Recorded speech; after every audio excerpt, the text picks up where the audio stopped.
Saudara-saudari yang dikasihi Tuhan, kadang-kadang sesudah satu hari penuh pelayanan, saya mengakhiri hari dengan sedikit merenung tentang pengalaman hari tersebut. Lalu ketika kelelahan menguasai baik raga maupun jiwa, saya lalu bertanya, apa sesungguhnya yang saya cari dari pelayanan ini? Atau bahkan sempat terlontar pertanyaan nakal, berapa saya dibayar Tuhan untuk melakukan pelayanan yang orang lain tidak mau jalankan? Kadang-kadang kekecewaan, kesedihan, kelelahan, kemarahan semua bercampur aduk, bahkan sempat mendorong untuk meninggalkan pelayanan ini. Namun renungan yang jujur, renungan yang mendalam, lalu menganalisis lebih dalam tentang makna pelayanan itu selalu membawaku kembali untuk membaharui semangat, untuk mencari alasan yang lain yang memberi motivasi sehingga pelayanan tetap berjalan, sukacita kembali ditumbuhkan, dan saudara-saudara yang lain memperoleh buah-buah dari kewajiban tersebut. Nah, saya percaya pertanyaan ini tidak hanya ada pada saya, tetapi juga ada pada banyak orang.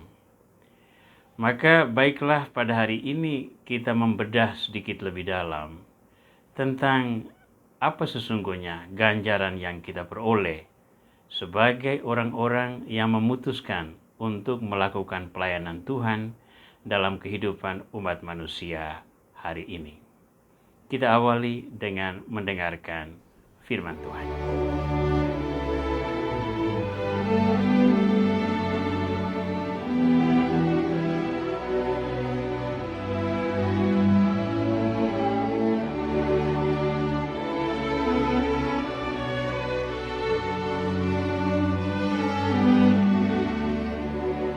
Sekali peristiwa, Yesus bersabda kepada ke-12 murid-Nya, "Barang siapa mengasihi bapa atau ibunya lebih daripadaku, ia tidak layak bagiku. Dan barang siapa mengasihi putranya atau putrinya lebih daripadaku, ia tidak layak bagiku. Barang siapa mempertahankan nyawanya, ia akan kehilangan nyawanya. Dan barang siapa kehilangan nyawanya demi aku, ia akan memperolehnya kembali. Barang siapa menyambut kamu, ia menyambut aku. Dan barang siapa menyambut aku, ia menyambut dia yang mengutus aku. Barang siapa menyambut seorang nabi sebagai nabi, ia akan menerima upah nabi. Dan barang siapa menyambut seorang benar sebagai orang benar, ia akan menerima upah orang benar. Dan barang siapa memberi air sejuk secangkir saja kepada salah seorang yang kecil ini, karena ia muridku, aku berkata kepadamu, sungguh ia tidak akan kehilangan upahnya."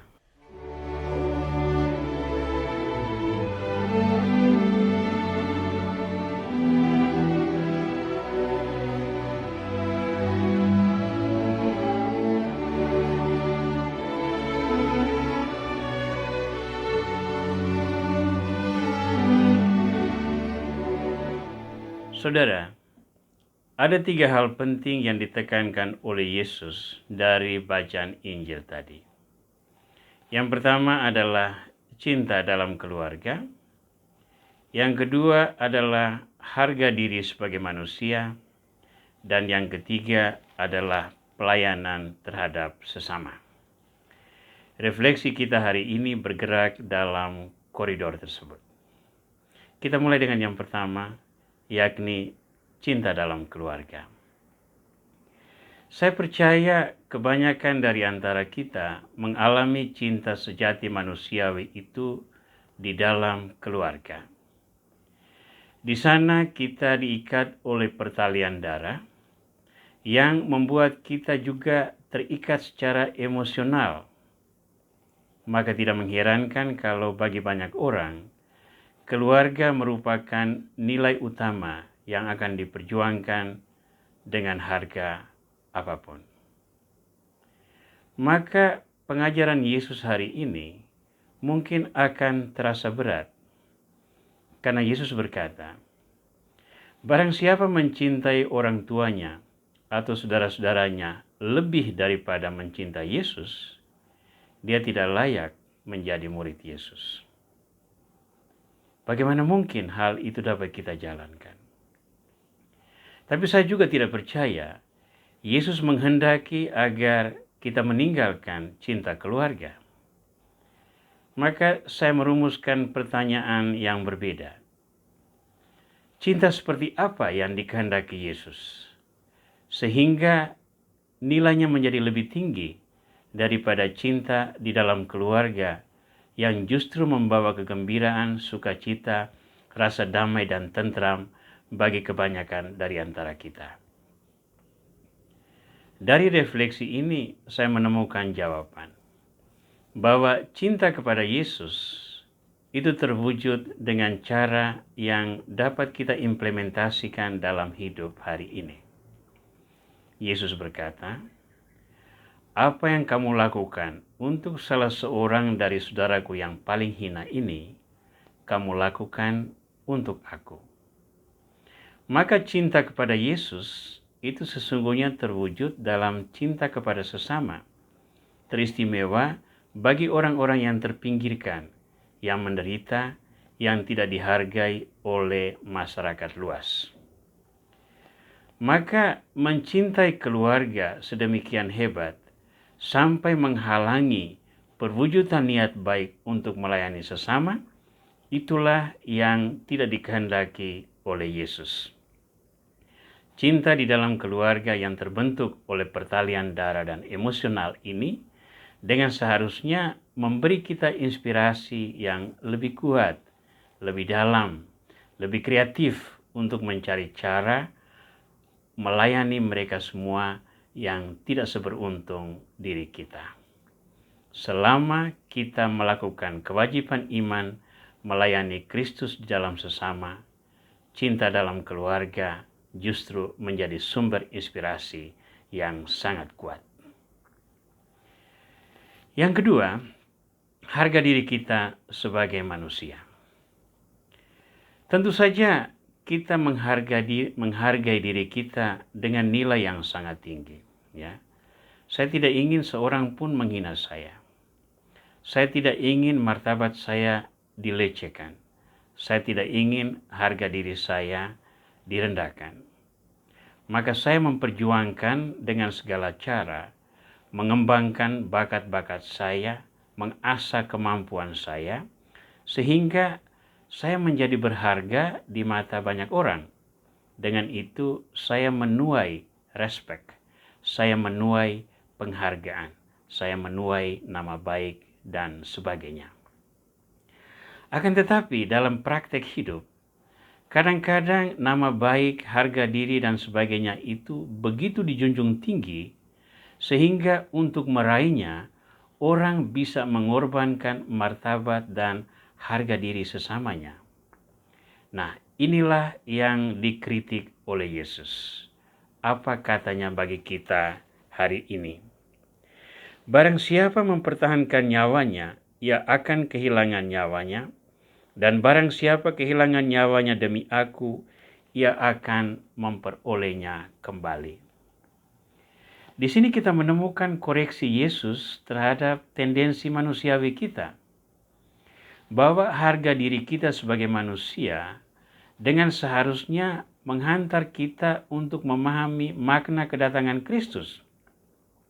Karena pada hakikatnya, harga diri kita sudah dirusak oleh dosa sejak itu dilakukan oleh manusia yang pertama.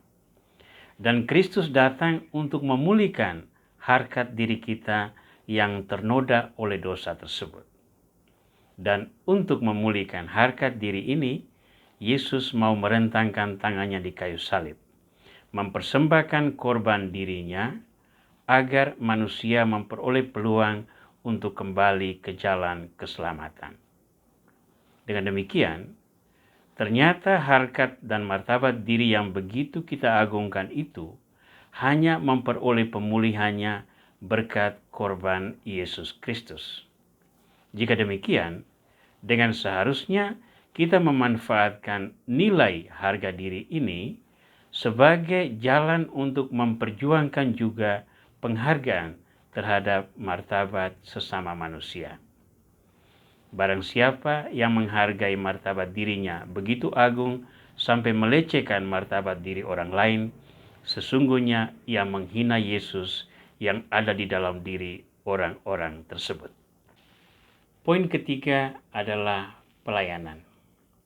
Pelayanan berkaitan erat dengan cara kita memandang sesama kita. Apabila seseorang itu kaya dan berkuasa, barangkali kita memperlakukan dia secara sangat istimewa. Kita bahkan merendahkan diri di hadapannya. Orang bahkan mau menjilat para penguasa agar memperoleh keuntungan. Sebaliknya, kalau seseorang itu biasa-biasa saja, yang tidak berkuasa, miskin dan menderita, barangkali kita pun memperlakukan dia sesuai dengan keadaannya tersebut. Kita tidak menghargai dia, kita bahkan menginjak-injak dia, lalu menindas dia supaya ia melayani kita. Hal inilah yang dikritik oleh Yesus. Seseorang boleh berkuasa, seseorang boleh lemah dan menderita dan tidak berdaya. Tetapi cara kita memperlakukan mereka harus mencerminkan penghargaan terhadap martabat mereka. Dalam ajarannya hari ini, Yesus berkata demikian. Apabila kamu menerima seseorang nabi sebagai nabi, kamu akan menerima upah seorang nabi. Apabila kamu menerima seorang yang benar sebagai orang benar, kamu akan menerima upah sebagai orang benar. Bagian yang paling menarik untuk saya adalah kutipan yang paling akhir dari sabda Tuhan hari ini. Dan barang siapa memberi air sejuk secangkir saja kepada salah seorang yang kecil ini karena ia muridku, aku berkata kepadamu, sungguh ia tidak akan kehilangan upahnya. Nah, apa upah kita di sini? Upah kita di sini adalah menjadi orang benar karena kita menghargai sesama manusia. Karena kita memperlakukan orang lain sebagai makhluk ciptaan Tuhan. Sebagai pribadi yang dihargai oleh Yesus, yang demi keselamatannya ia sendiri merentangkan tangannya di kayu salib. Dengan demikian, kita membentuk sebuah siklus saling menghargai satu sama lain, sehingga di antara manusia tercipta kerukunan karena semua pihak menyadari bahwa kita sama-sama makhluk Tuhan yang dihargai oleh Tuhan, yang bisa saling menolong untuk mencapai kesempurnaan jalan keselamatan, yakni bersatu dengan Bapa Surgawi. Saudara, memandang ketiga poin ini, kita lalu bertanya, apa yang bisa kita jalankan hari ini? Saya terkesan dengan sebuah kutipan yang berasal dari Bunda Teresa dari Kalkuta. Dia berkata demikian, tidak semua orang bisa melakukan hal yang besar, tetapi semua orang bisa melakukan hal yang kecil dengan cinta yang besar. Saya percaya jawaban atas pertanyaan Yesus hari ini berada di sini.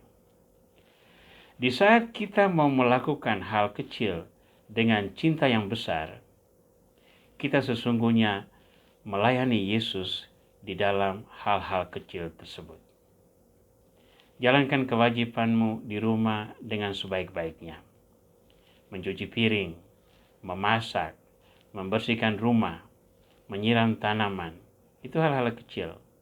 Tetapi ketika dijalankan dengan penuh cinta, ia memberi sukacita bagi seisi rumah tangga. Perhatikanlah sesama, sapalah mereka. Saya percaya setiap orang selalu merasa dihargai ketika disapa dengan benar. Mungkin orang itu adalah sopirmu, pembantu rumah tanggamu, atau bawahanmu, tapi mereka adalah pribadi yang bermartabat. Kristus mempersembahkan diri demi keselamatan mereka. Maka kita pun perlu menghargai mereka sebagai pribadi yang bermartabat. Pada akhirnya, mari kita mencari bentuk-bentuk pelayanan yang menyentuh kehidupan orang yang tidak seberuntung diri kita. Layanilah mereka. Sampaikan kepada mereka bahwa Tuhan mencintai mereka. Saya percaya dengan itu kita membentuk sebuah rantai kebaikan yang pada gilirannya akan turut membaharui dunia. Semoga dengan ini kita berkobar dalam cinta. Kita menghargai sesama manusia semartabat dengan kita, dan kita melayani semua orang tanpa memandang perbedaan. Semoga dengan itu Tuhan memberi kita upah yang layak. Upah kita adalah cinta Tuhan semakin meluas dan semakin banyak orang diselamatkan. Tuhan memberkatimu. Amin.